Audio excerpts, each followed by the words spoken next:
right. Does Everyone Stare versus Shadows in the Rain? I'll continue. Shadows in the Rain is one of my all-time favorite Sting solo band songs. I don't care for this version because I think I heard the Police or the Sting version maybe first or something and didn't realize it was a faster version of this one. So I can't hear the song without thinking of just it starts with a drum intro and Sting just singing vocals and drums. So I really dig the other version. And Does Everyone Stare? Once again, it's another Copeland song, but this one really works for me. I mean, there's a groove to it. There's no doubt about it. But I just like the other one better. And probably because no one else will. I'll take Does Everyone Stare and give Stuart his prop for something. What do you think, Ryan? Well, I like Sting's version's way better in my opinion too. And you probably heard that because you played when you lost at the Flipside Battle, the high school bands back in the 80s. The guys that won that were called Bright Size Life, and that was their cover song that they played was Sting's version of that. Really? Yeah. Fucking assholes. Wow, I hate those guys. Trivia. Yeah. They beat Scimitar. We played that night. Peace sells, but who's buying? Yeah. We won the first round and lost the second round. There we go. I feel like they took Sting's song and they just tried to make it like a Police song, and it kind of a bit boring. It fits in with the songs. It's kind of a slow prodding. Like all these songs could have been written on the back of a camel, kind of thing, right? or behind one, I guess. Some of these songs. Yeah, right. And then 1 for 2.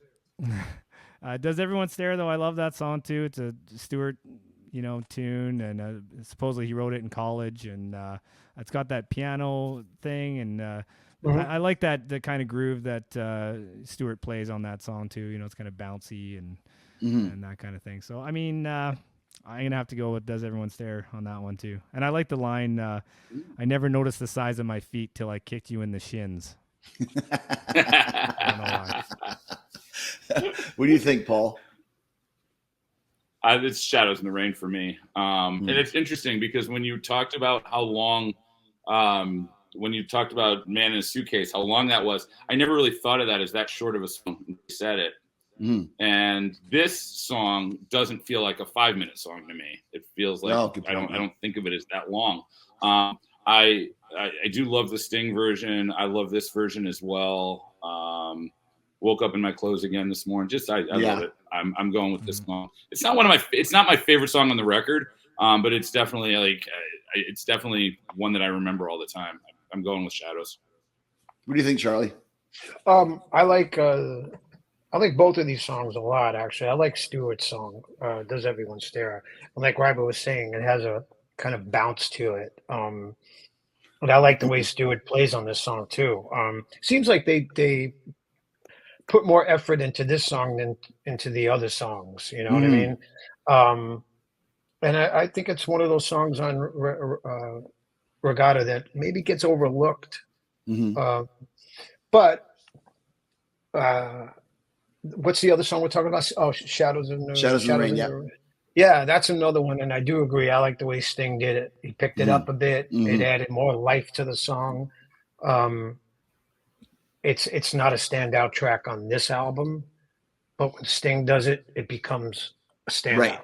Yeah, I think it was Omar Hakim with Sting on drums at the time with the drum intro. It's very much a jazzed up, no pun intended version of that tune. Absolutely. Yeah. Which one do you take, Charlie? Does Everyone Stare? All right. That leads us to the last track on the records. No Time This Time versus The Other Way of Stopping. Why don't you start with that, Rye? Well, No Time This Time. Killer. Another one of the best drum tracks too, and just fast in your face, total punk. Sting wrote this one, but I swear it's I don't know if he was just like, okay, Stuart, I can write a riff like you. Here's one. How about that? Makes it a great song. I did notice that Charlie, I saw that Anthrax did a cover of this.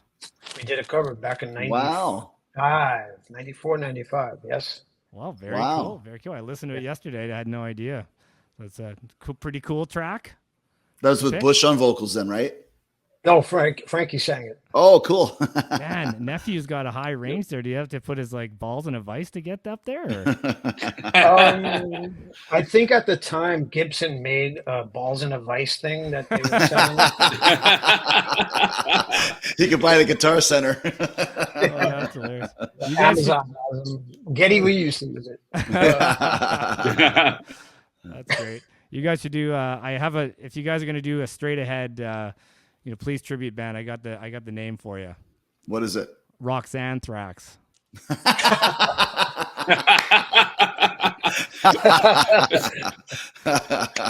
I'm just amazed. You had that queued up, waiting for the perfect time to bring it in, and that was just like you just scored that one at every level. That was like I had to wait till the very last, two songs. I had to wait. I held off on that one.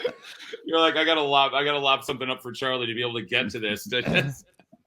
Charlie, when our Winnipeg Beatles cover band is going to be called Winnipeggers. Winnipeggers. Winnipeggers.